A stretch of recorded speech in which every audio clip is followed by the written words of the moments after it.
Al-Qadir trust case की समाअत Adiala jail में है।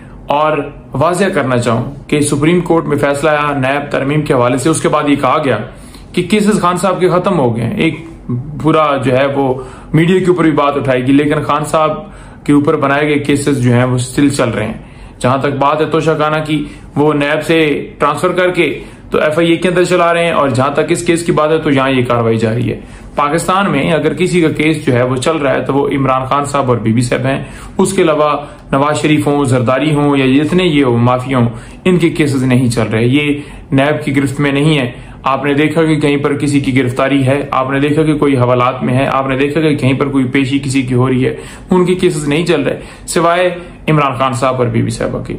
तो अलकादर ट्रस्ट केस में जब बरीद की दरखास्त के ऊपर समाअत थी तो हमने जब मुख्तलिफ पॉइंट्स उठाए तो जज साहब ने कहा कि आप अपील में जाइएगा, यानी वो पहले ही कह रहे हैं कि आपको सजा होगी और फिर आपने डेफिनेटली अपील करनी है। तो जज साहब पहले ही अपना माइंड डिस्क्लोज कर चुके हैं, तो हमें किसी सूरत इस जज के ऊपर एतमाद नहीं है।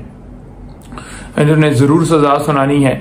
और दूसरे नंबर पर बात यह है कि आज जाएंगे हाई कोर्ट में, एक उन्होंने कहा है कि फाइनल इसके ऊपर जो है वो जजमेंट नहीं देनी, तो लिहाजा अब जो है समाअत अभी भी चल रही है और जल्दी से जल्दी तो कार्रवाइयां डे टू डे चल रही हैं। कल भी समाअत थी तोशा खाना केस की, आज अलकादर की, हर रोज समाअत चल रही है। कहीं पर हर रोज समाअतें नहीं चल रही। बस मकसद क्या है कि जल्दी से जल्दी सजाएं दो, अंदर रहें बाहर ना आ सकें, और फिर नए केसेस बनाए, फिर सजाएं दें, फिर अंदर रहें, फिर बाहर ना आ सकें। इसके अलावा आज जज जेबा चौधरी केस, वो कह रहे थे ना कि इन्होंने जलसे के अंदर खड़े होकर ललकारा, ये किया, जज साहब को ये कहा, खुलेआम धमकियां दी। वो धमकी केस अभी भी चल रहा है। हालांकि खान साहब ने जाकर वहां उस अदालत के अंदर माजरत भी की थी। और दूसरी तरफ देख लें कि मरियम खुलेआम धमकियां देती है, उसके खिलाफ कोई कार्रवाई नहीं है। सुप्रीम कोर्ट के जजेस को ललकारती है, उसके जितने तर्जुमान है ललकारते हैं, कोई कार्रवाई नहीं। अच्छा, इसके साथ जो पंजाब इलेक्शन ट्राइब्यूनल केस, वो भी आज सुप्रीम कोर्ट के अंदर, उसकी भी समाअत है। ये बड़ा अहम केस है, तो इसमें आज समाअत है। अब देखते हैं कि मामला किस तरफ जाता है। जो भी फिर समाअत होगी फिर आपके सामने हवाला रखा जाएगा।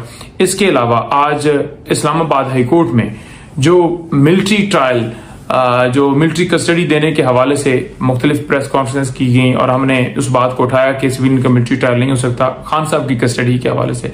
तो खान साहब की कस्टडी को रोकने के लिए इस्लामाबाद हाई कोर्ट में रजू किया हुआ है, जिसपे आज उन्होंने तफसीली जवाब देना है वफाकी हुकूमत ने, और बताना है वफाकी क्या, वो फार्म 47 की हुकूमत ने, उन्होंने बताना है तफसील की जी क्या हमारे पास ऑर्डर है और उसका क्या प्रोसीजर होगा। अगर लेकर जाएंगे, पहले नोटिस देंगे, उनको क्या करेंगे, तो वो एक मुकम्मल उसके ऊपर जवाब जो है वो मांगा हुआ है मुअज़्ज़ज़ अदालत ने। तो अब देखते हैं उसके ऊपर क्या कार्रवाई होती है। इसके अलावा आज इस्लामाबाद हाई कोर्ट में जो है एक पटिशन भी दायर की गई थी इंतजार भाई की तरफ से, जिसमें जो मुलाकात है खान साहब से मुलाकातें, आपको पता है कि वो पाबंदी पॉलिटिकल लोगों की हो ही नहीं रही। 3-4 हफ्ते से ये स्टिल सिलसिला ही चल रहा है। वो जाते हैं, बुलाते हैं, आ जाएं, लेकिन अंदर नहीं जाने देते और फिर वो वापस मुड़कर उनको आना पड़ता है।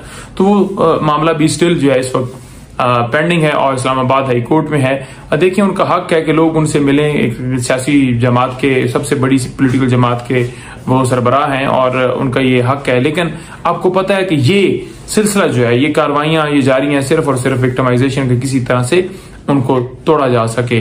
तो ये आज के केसेस की ओवरऑल तफसीलात हैं। मुख्तलिफ केसेस जो मुख्तलिफ कोर्ट्स के अंदर लगे हुए हैं। बुशरा बीबी साहिबा के केस जो आखिरी केस में उसमें ऐड करना चाहूँ कि उनके केसेस की तफसीलात के लिए और मजीद किसी मुकदमे में गिरफ्तारी ना डाली जाए, ये पटिशन दायर की गई थी, जिसकी आज समाअत जो है वो भी इस्लामाबाद हाई कोर्ट में है। तो हमने मुख्तलिफ इस्तदाएं की हैं, इंसाफ के लिए रजू किया हुआ है। जो भी फिर आगे होती है कार्रवाई, जो हो रही हैं, जो चल रही हैं, जो नाइंसाफियां हो रही हैं, वो भी मैंने आपके सामने पॉइंट उठाए हैं। बहुत शुक्रिया।